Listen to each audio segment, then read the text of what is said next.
Taking a limit as x approaches c requires us to look at what happens just to the left and just to the right of c.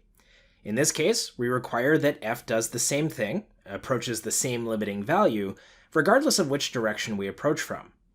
But there may be times when we're more interested in what happens when we approach from only a single direction, say either the left or the right, but not both. For example, our function might do really weird things at c, and might have different values from either side, or maybe one side might not even exist.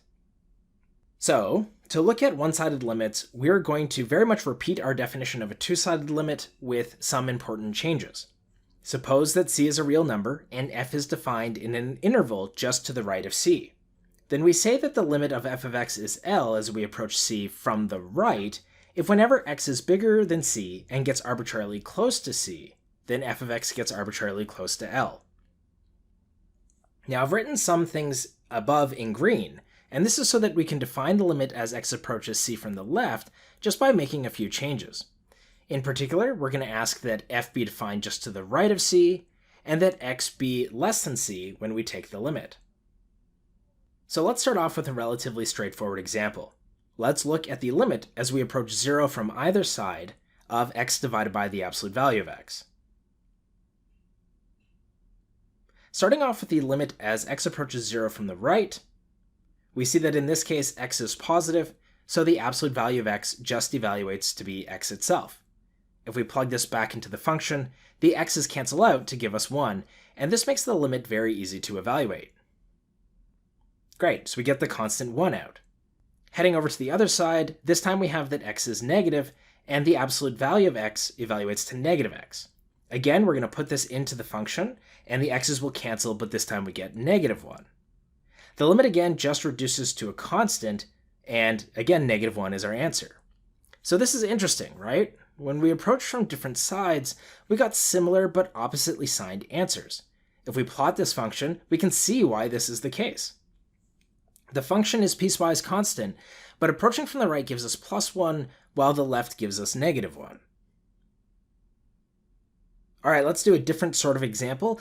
I'm going to give you the graph of a function that I made on the interval -2 to 3.